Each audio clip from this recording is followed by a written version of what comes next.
Friends, history of the English language again. We have got the 34th lecture.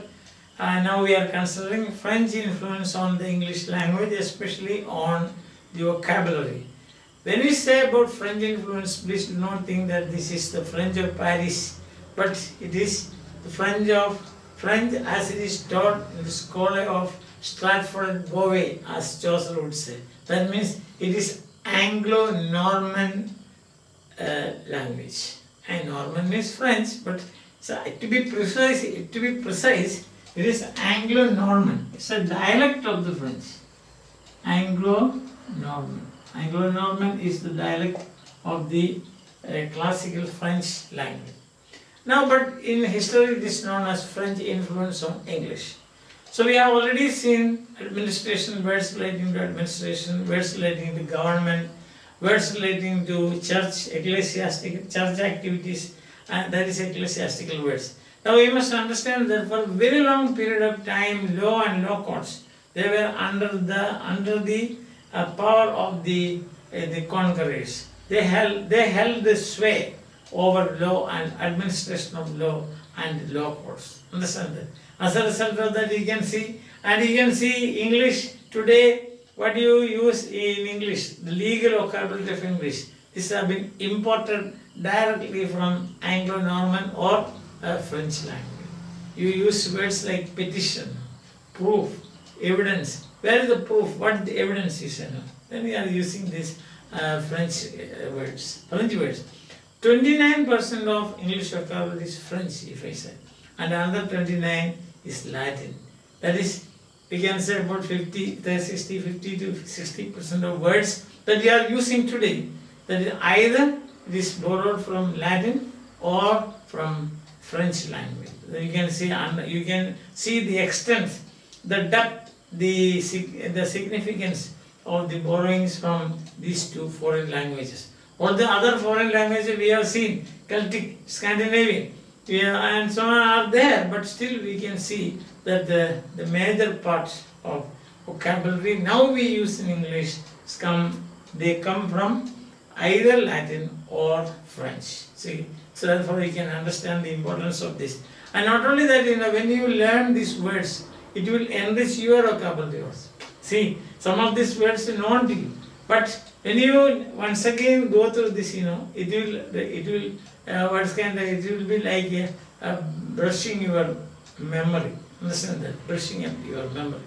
Or once again you are thinking about these things, no? So that and I told you the best way to remember this is you make sentences with them. Short sentences with them. You can play, it can be considered, you can play in the class with the words. You can say, you make a sentence with this, you make another sentence with this. So you can improve your language also. Understand? Yeah. So they can see there were some Old English words already in use as far as say law court and justice is concerned. For example, you have got Old English word gerhit. This. The meaning of this Old English word is justice. But the English people, they replaced it by the French word justice. That's it. Well, it's difficult to say gerhit. So also doom. First spelling is dome, then doom versus doom. You are doomed, we say. Now that also has been replaced by judgment. Judgment. So first point is this, replacement. Few examples I will give you. Okay? Then you have got sin. Old English word is sin. So instead of that you have got replaced by the French word crime. Crime, criminology and all this is crime branch of the police. No? That is it. So these things come. So that is replacement. Okay, point number one is that replacement of the vocabulary. So Old English, this is Old English and this is French. So the existing Old English words were replaced by French because the French look very easy to pronounce and also sound also. Is it better to say gerhit or justice? Some music in there. Doom, judgment, sin, crime. That both are almost you can see they have got the same sound, isn't it? Yes, very good. So now we see, we'll make a list of, we'll study a list of the words relating to law that has come into English language. So you have got words, simple words now. You can see the terminology of the French law that has been taken by the English. And these words are very simple, everyday use. Plaintiff, for example. Plaintiff, you know, plaintiff. Plaintiff, yes. And then you have defendant, opposite of that, no? Defendant. Defendant. And you have got words like judge, advocate, attorney, then petition, judge, judge, advocate, then attorney, petition. See, these are words, all relating to law and law courts, understand that. Then you say, as I word, complaint, inquest, summons, no? Complaint, see these, even this word complaint, inquest, then summons somebody, no? That's the court language, summon somebody, this is hue and cry, evidence, proof,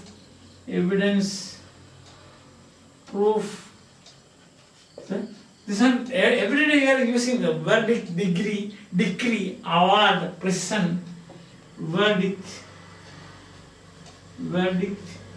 decree, award, prison, imprison. This comes to the punishment. Punishment is the bail, ransom,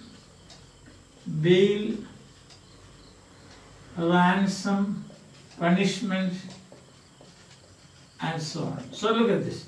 Now you can say plaintiff, defendant. So if you make a sentence like this, you can say, in every case there is a plaintiff and a defendant.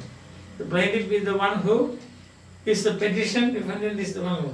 Then you can see judge. You can say, no, one of the best judges, give a name also, is so and so. Advocate, my friend is an advocate. Attorney, last week I went to an attorney for getting something signed. Petition, every day I give petition to the principal. Yes, complaint, I make complaints to my friends. Inquest means, that is when a person dies, some accident or something like that. Inquest, the police are preparing the inquest. Then summon. The judge summoned the criminal. Evidence. Don't give evidence unnecessarily to others. Proof. The proof of my copying in the examination is my answer script. You can show the verdict. The judge gave the verdict in. You can also think about Shakespeare's plays, isn't it? The judge gave the verdict in favor of Antony. In the case, you can say. Then you get decree. So the governor has issued a decree telling that everybody should keep quiet in the class. So like that. You don't do anything expecting award. Prison. There is a huge prison house near in our city. Bail. So bail and certain crimes are bailable. See, for example, if you talk in the class, it is a bailable offense. You will get bail. The ransom means the money that you have to pay. Now for getting something done. Done means he paid a huge ransom to get his child back from the criminals. They carried him away, so I paid a ransom. Then punishment. These days, schoolmasters are not allowed. Punishment in school is not allowed these days. If a teacher punishes, if somebody comes to know that the teacher has punished somebody, then that teacher will be punished. That's the situation now. We can say after learning a lot of child psychology, behavioral science and so on, now it's said that children should not be punished. Because if you punish the children, that's very important also, you are going to actually thwart their or suppress their the creativity. Don't punish them, because children are not to be punished, children are to be loved and cared for. Okay, so this is about words relating to as a law. And then you have got verbs, these are nouns. There is a long list of verbs relating to law code. See, you have got, for example, sue. Now you have got verbs, you can see, sue is one, sue. Sue, and you have got plead, blame, arrest, pledge, warrant, plead, arrest, warrant, pledge. Plead, pledge. So you are pledging something. Judge, condemn, convict, imprison, judge, verb, condemn,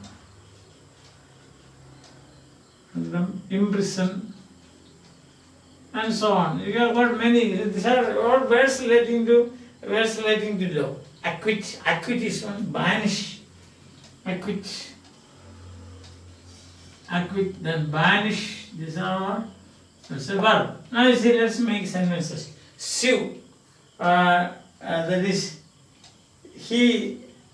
my friend sued against me. Right? Am I right? Sued against, yes. Or he sued. Is that correct? My friend sued against me. Yes. And then plead. I pleaded ignorance. Isn't it? Arrest. My friend arrested me yesterday because I stole his pen. Because my friend was a policeman. No, warrant. The judge issued a warrant to a person who created, or a person who committed a sin against the environment. These people commit sins against the environment also. Yes. So that is burning plastic and all those things. Pledge.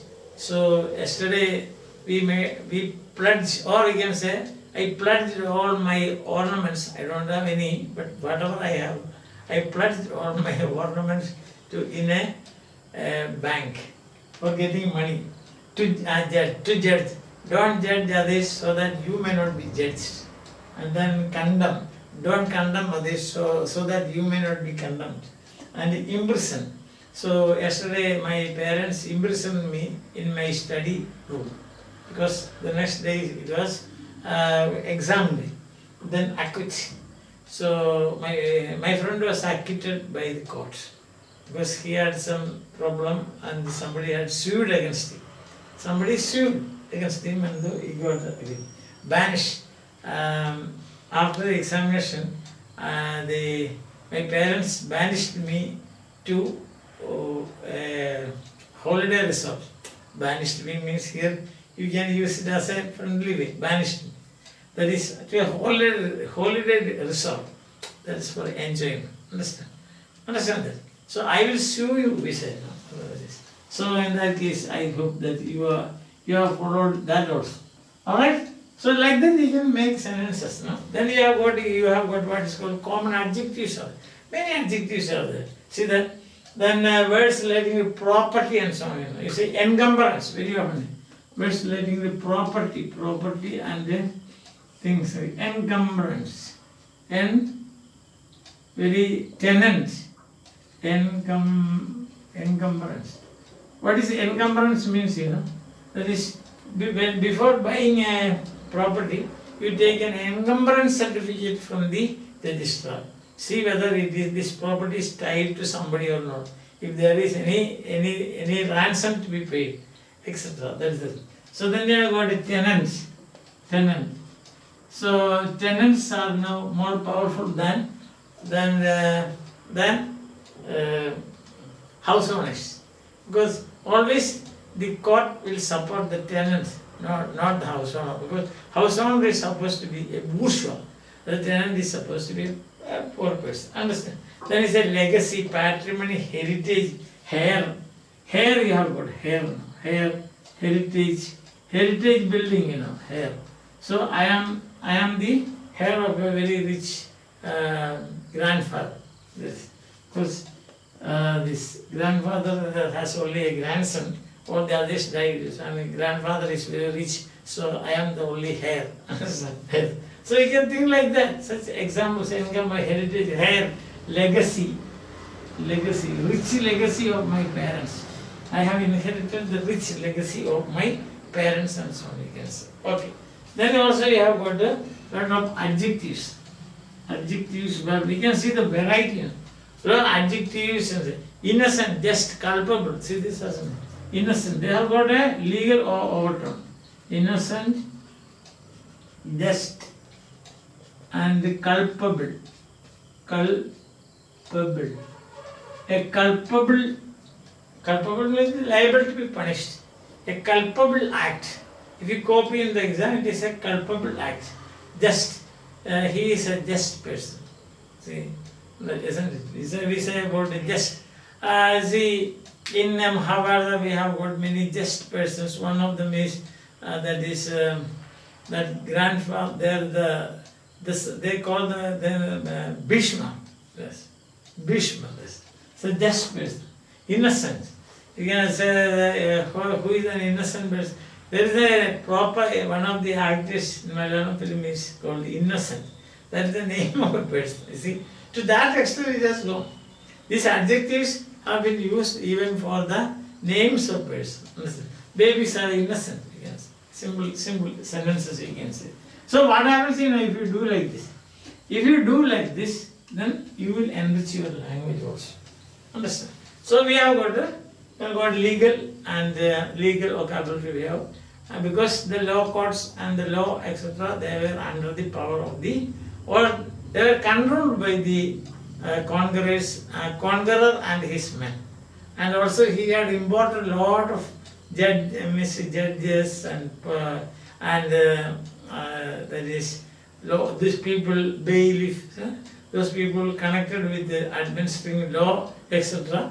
So therefore what happened is, they used this and then this ended into everyday usage. And we are also using that because we are using English. Is there anybody who doesn't at least once in a day who doesn't use a word that has come from Anglo-Norman or the French language? So every day at petition, we are using complaint. So, complaint. One day what happened, a friend of mine went to a doctor saying, I was also sitting with him, nearby him, and then the doctor asked him, what's your complaint? Then my friend said, oh, I have no complaint. See, that means meaning is different. The doctor asked what is a complaint, what is any ailment? Are you sick? Then he thought that he has some complaint against the doctor. So he said, oh, I have no complaint. Look at that. Such things can happen. Okay, so that's it. Then another area of borrowing is army and navy. Army and navy. Army and navy. See that? So here what happens in the Middle Ages, you can see Middle English period, there's wars. And England's history, you will find it's all battle and war. Battle of Brunanburg, Battle of Malden and so on, we have seen in Old English poetry, celebrated in Old English poetry. Then we have got the 100 Years' War. Most of these wars were fought in France. That's one thing. And so what happened is that they connect with these people. Many words belonging to army and navy got into the English line. Lieutenant, that you know. How do you pronounce it? L-I-E-U-T-E-N, tenant, lieutenant, isn't it? L-I-E-U, isn't it? Am I correct in the spelling? L-I-E-U, L-I-E-U, isn't it? Tenant. Then you have got sergeant is one, and you have got the other names like captain, yes.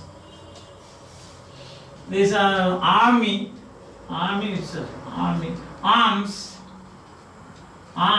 army, captain, surgeon, and you have got ambush, stratagem, retreat, See the ambush, stratagem,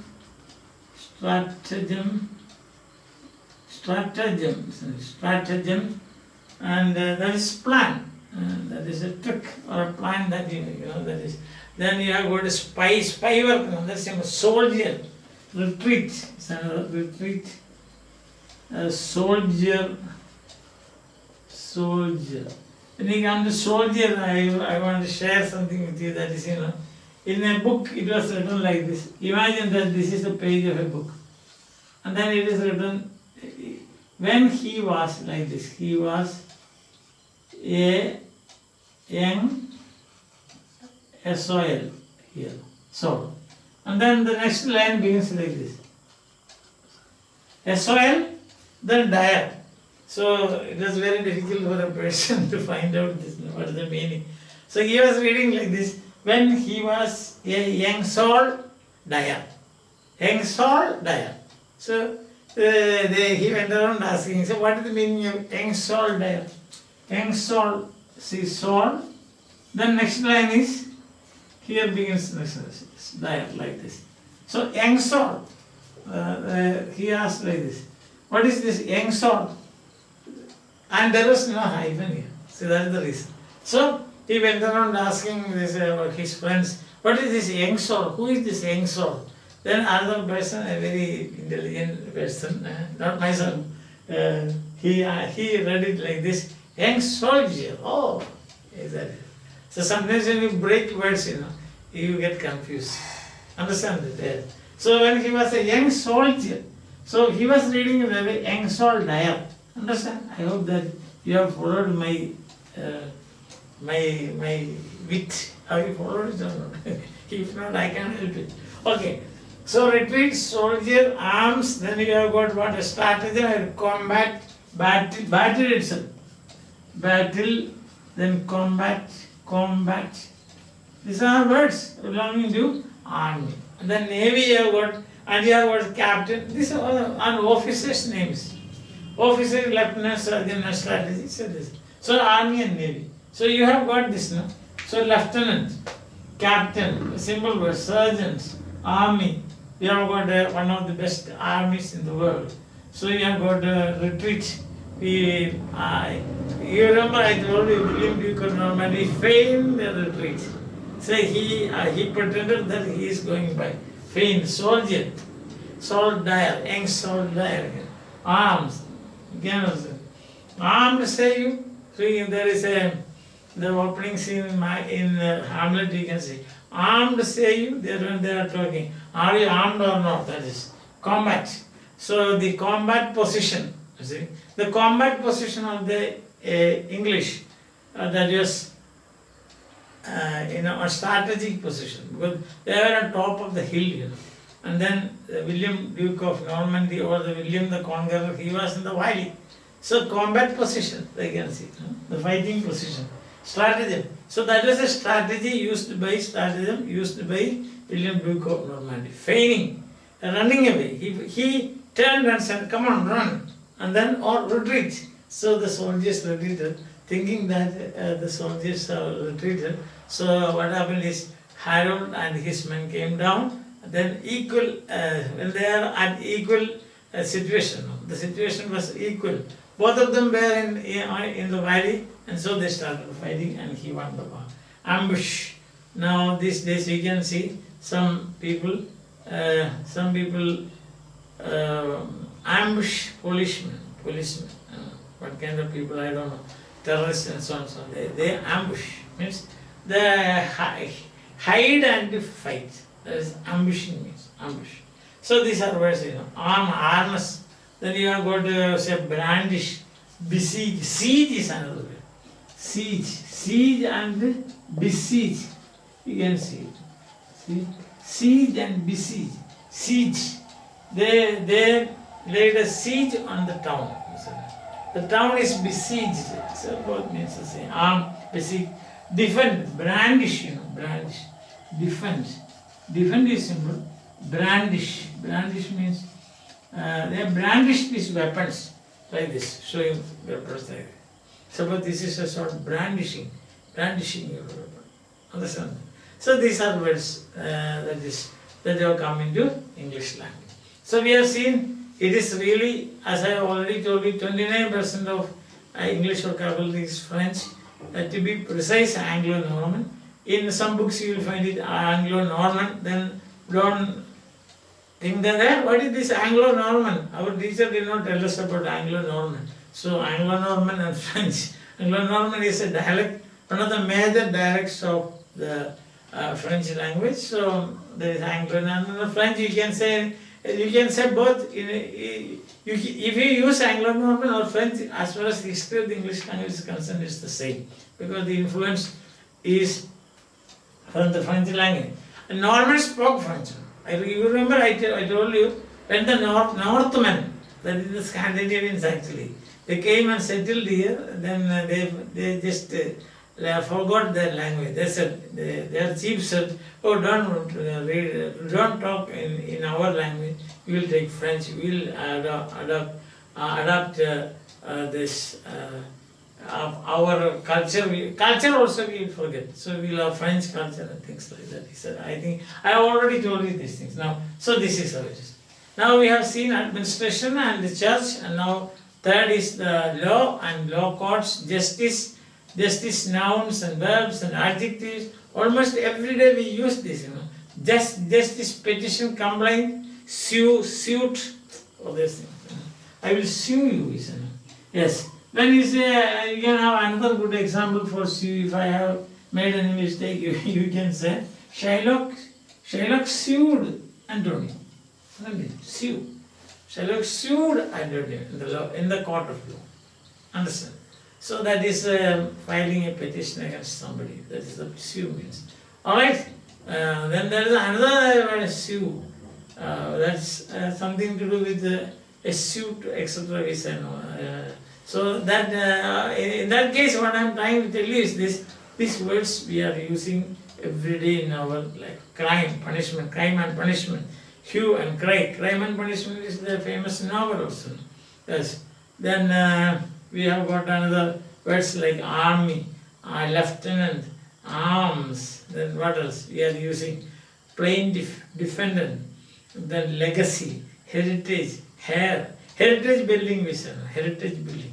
That is, we can say we have got many heritage buildings in our village. So like that, if you connect these things, with your village, with your school, with your college life and so on, petition to your principal, like that. Isn't it? Crime. What is the crime that you can commit in the college? Copying. And what else you can commit? You cannot commit. You cannot steal books from the library. That's not. So then in that case it is a crime. But I have seen some libraries. When I went to a library, I saw what I wanted was metaphysical poetry. So the history of the English literature, that is a very famous book. So I opened that book. Then I found that those pages have been torn away. They're taken away by somebody. I think it was by using a blade. Such things are very bad, because then what happens that by taking away a chapter or a few pages from a book, this book for reference, what happens is, what are we doing? We are destroying the whole thing. So that's a crime, that liable to be punished. Understand? Such things are crimes and punishment and so on. You can see. So thus you can associate these words in your day-to-day life and remember them and use them when you are answering answering a question in the examination. Ultimately, for the time being, that is our target. And then, of course, along with that, you can also learn new words and you can remember new words. You can brush your memory and you can use them in sentences. You can use them in day-to-day life and so on. That's another thing. That's another area. And our immediate necessity is that you answer a question properly, so that when you answer a question, French influence was very important. Some words got into that, then it looks barren. The answer is a barren answer. But if you give flesh and blood to that, in that case you have to give examples like this. So I think that these lectures will help you to answer your questions properly and get a very high mark. And along with that, as you are getting high marks, you should also take it as your moral duty, should I say? No. No, it's a kind of friendly duty that you subscribe to my channel also. Okay? So till we see again, bye. Have a nice time. Enjoy yourself.